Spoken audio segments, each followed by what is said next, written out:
you doing today? I'm doing well. Good evening, Julien. How's life in Paris? Well, look, you're saying good evening, but I finally have some sun while we record this video, which did not happen for a very long time, so super excited about it. The days are lengthening. Exactly. And it feels with, nice days like this, I feel like traveling. But I also feel like talking with you, I'm not going to feel like traveling any longer. What's your story about today? Well, mine, I do have a travel story, and it is one where, depending on who you are, you would be jumping all over the chance to travel or not. Okay. So let me hop on the couch, make myself comfy here. Please. So it's a flying one. My primary airline is American Airlines, and I am platinum, have been executive platinum, but I'm platinum on American. Was on a flight, was horribly delayed, connecting through connecting through Chicago, as if it matters. And the delay got worse and worse, and we were flying around. I'm like, oh my God, I'm never going to make my connection. And sure enough, we landed a little bit after the connection. And so I got off the plane and I started, I started walking. I looked for a monitor with flights to where I wanted to go and to see what options there were. And I started calling the call center. As I reached down to call the call center and pushed my buttons, I got a text. And the text said, "We put you on the next flight. You're done. Everything's set. You're good to go." I was like, oh, I love you. So I looked around, and there were people who were, you could tell they were calling the call center, trying to get their stuff. And then there was the service desk in the airport this wasn't the only storm going on. I mean, this wasn't the only flight. It was a storm thing. So this wasn't the only flight. So the line for the service desk snaked around and over and through. So, if there was a flight within an hour and you went to the service desk, you couldn't even think about that.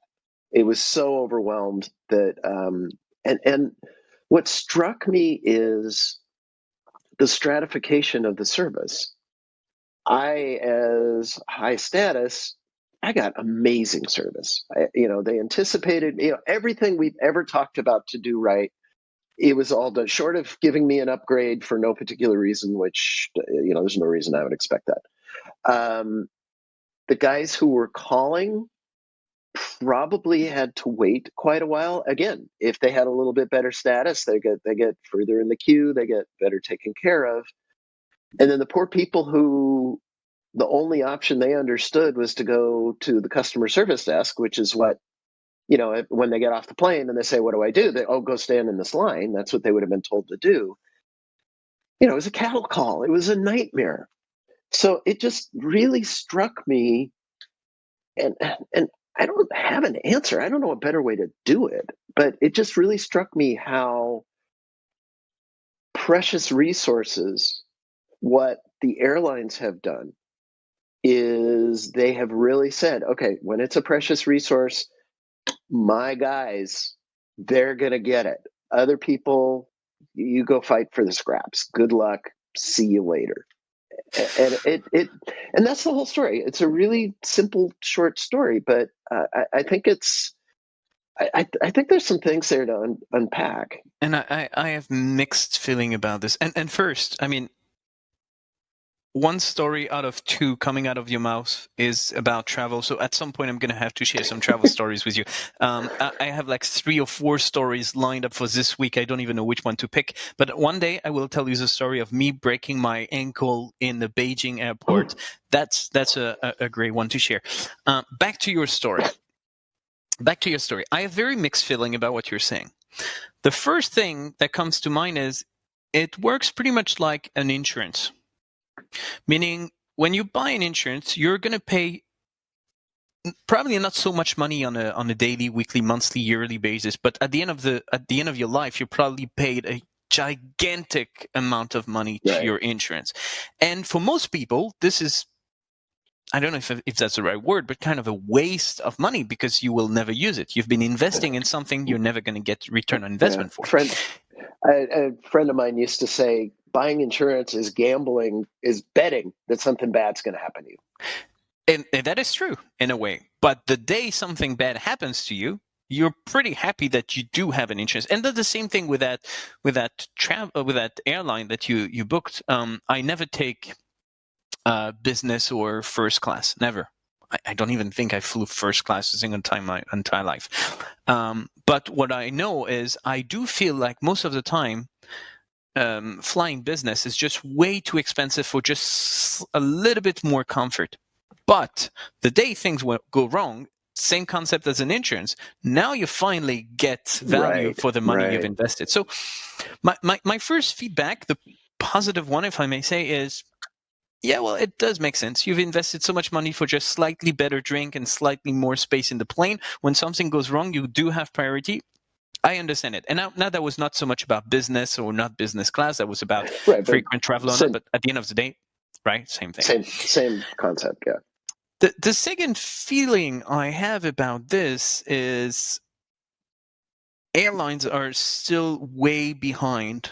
If you think about it, now we do have web check-in. I don't know for how many years we've had web check-in, but there are ways for people to avoid the long lines for checking because you can fill that information, and you do have like those screens inside the airport. You can do it from your smartphone. You can even do it from home. For some airlines, it's 48 hours in advance, 72 hours. For some of them, it's 24 hours. Most of them allow that. Why, when you have an issue, you have to line up? It's terrible for the service desk because can you imagine the pressure on the shoulder of that person who's just being yelled at by hundreds of passengers? It's the worst. That is, that's up the bad customer service jobs. That's got to be in the top 3. And you just see it on their faces when you walk by. Exactly, right? So terrible for the agent, terrible for the customer. Needless to say, no passenger likes to line up for hours in an airport. It's terrible for the company because, I mean, you need to ship the goods, right? So you need the passengers to be on the plane to get the money and move on to the next one. And you're not doing that while people are waiting in the airport. So it's really a lose kind of situation. And I think I don't know if it's simple, but a simple solution to that is, there are some digital solutions out there, self-service, FAQs, website, forms, WhatsApp, whatever that is. There are ways to somehow automate that. Chatbots could be a solution as well. There are ways to fix that. Why do you have to get people to wait? It could be as simple as the place where they have 3 people working the counters have 15 kiosks, and the 3 people working the counter are just there as backup for the hard stuff. And the phone number for the call center and the mobile app is downloadable, and here's the website. You bring up a really, we're jumping to solutions here, which is perfect. You bring up one really simple thing is, why do you have those 3 poor people there and you don't have 15 things that say, here's other ways you can do this? Exactly. I mean, even if the contact center is horribly backed up, at least I'm now in 2 simultaneous queues, and the first one that gets it wins, right? And you've heard me a lot talking about call deflection in the past year or so. This is queue deflection. It's not about call, but same concept. Give me alternatives. And if I do want to line up, because I feel like talking to a person face to face is what I want to do, because I need to yell at him, and I have this very bad habit of yelling at agents who can't do anything about it. Then let me line up, fine. But probably other people do have a smartphone, and they'd rather, sit comfortably in the lounge and fix their problem without having to wait in line. Or wait in line for a burrito, or I guess Chicago, a slice of pizza instead of waiting in line for a person. Well, you know what? I'm going to buy a croissant instead, if you don't mind. But that's probably because I'm French. And do you feel better about it? I do. I actually, it's funny. This one, I felt bad for others, not for myself in the first place. But I think we've come up with some things. Let's let the airlines know, and flying will be, if and when we ever get to fly again, it'll be much better. Perfect. Then we'll do that, and I will keep my travel story for a later session. Sounds great. All right. Perfect. Thanks, Julien. Thank you so much, really Max. helped. See you next week. Take care.